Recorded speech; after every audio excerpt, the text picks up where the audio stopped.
He fathered the wolf that would eat the world, and the shadowed edges of Norse mythology, far from the golden halls of Asgard and the watchful eyes of the gods.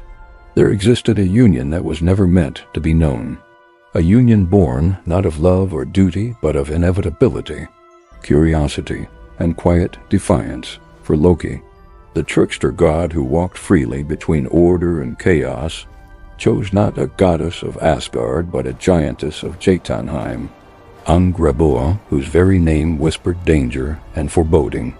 And from this union, something ancient and uncontrollable began to take shape. Because Loki did not simply cross boundaries, he dissolved them, and when he lay with Angrboða, the cosmos itself seemed to pause, as if sensing that the balance it relied upon had been subtly but permanently disturbed. Unlike the affairs of other gods, this was not a fleeting act hidden behind laughter or wine, but a slow and deliberate merging of two forces that represented everything the gods feared yet could never escape. And while Loki may have seen curiosity, companionship, or even tenderness in Angrboða, the universe saw consequence. Because some unions do not produce children, they produce endings, and long before the first cry of life echoed from Angrboða's dwelling, fate had already written the names of those unborn children into prophecy, names that would one day make even Odin's wisdom tremble.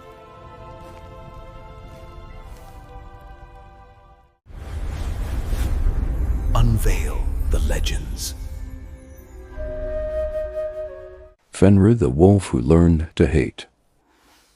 The first child born of Loki and Angrboða was Fenrir, a wolf whose growth defied nature itself, for he did not grow by years but by moments, swelling in size and strength with each passing breath, until even the gods could no longer pretend he was merely another creature of the worlds.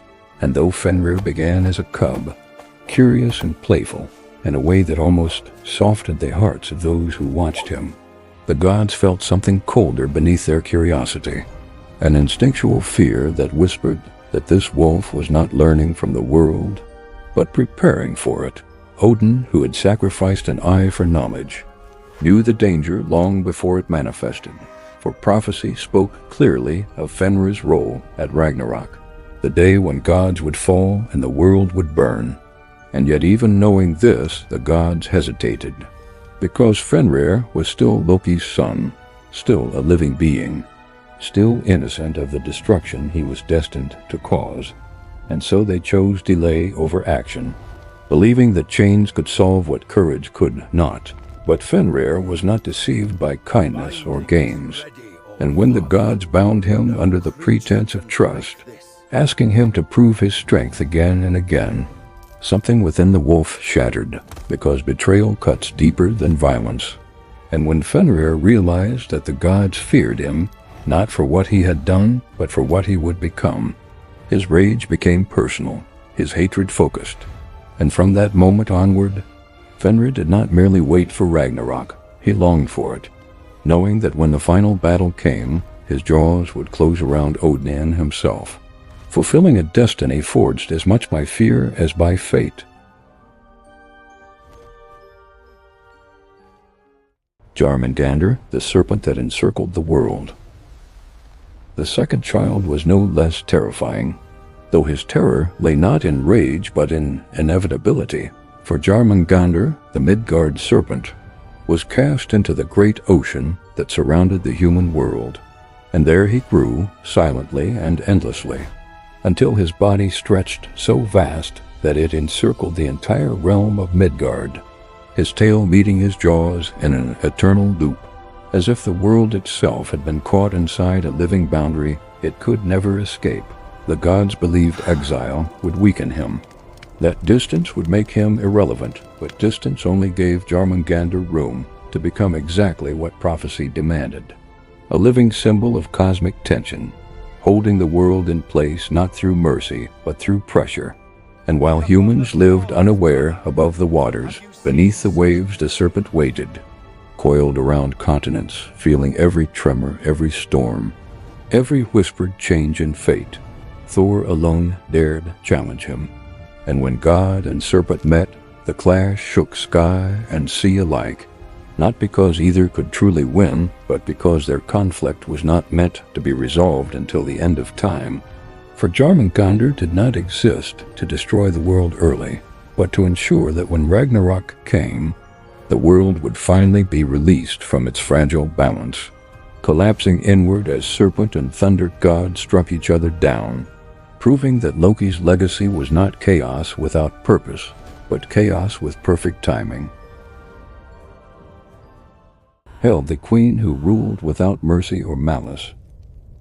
The third child was Hel, and unlike her brothers, she did not roar or quarrel or bite, but ruled calmly and absolutely over the realm of the dead.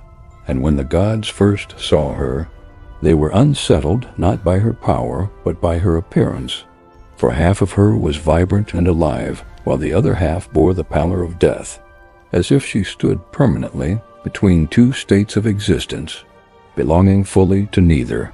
Hel was sent to the underworld not as punishment, but as containment, for the gods believed that by placing her far from Asgard, they could keep death itself at a manageable distance. Yet Hel did not rebel, nor did she beg for mercy, because she understood something the gods refused to accept, that death was not their enemy, but their responsibility, and within her realm, she ruled with fairness colder than cruelty, granting rest to those who came to her and refusing return to those the living wished desperately to reclaim. When Balder, beloved of all, died, and the gods pleaded for his release, Hel set a condition, not out of spite, but out of cosmic law, and when that condition failed, she did not rejoice, nor did she grieve, because Hel was not born to feel, but to hold the dead in balance, proving that Loki's children were not merely destroyers, but guardians of boundaries the gods themselves were too afraid to enforce. Father, O threat and the price of fear.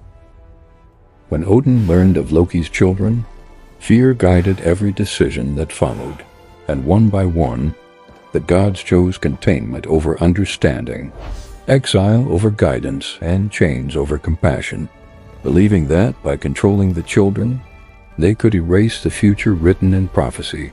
Yet in doing so, they transformed possibility into certainty, because every act of fear strengthened the very destinies they sought to avoid. Watching his children scattered, bound, and feared, stood at the crossroads of his nature, torn between the role of father and the role the gods had already assigned him. For he had not taught Fenrir hatred, the gods had. He had not forced Jörmungandr to encircle the world. Exile had, and he had not hardened Hel's heart. Rejection had, and in the end, Loki did what the gods had always expected him to do, not because it was his nature, but because it was the only path left open to him. Thus, the mother of monsters was not Angrboða alone, but fear itself, and Loki's children did not terrorize the gods because they were born evil, but because the gods could not accept that chaos was not always the enemy. Sometimes it was a consequence of trying too hard to control fate. And when Ragnarok finally arrives, it will not be Loki's laughter that echoes across the broken worlds, but the sound of prophecy fulfilled, proving that the greatest monsters are not those who destroy the world, but those who create the conditions that make destruction inevitable.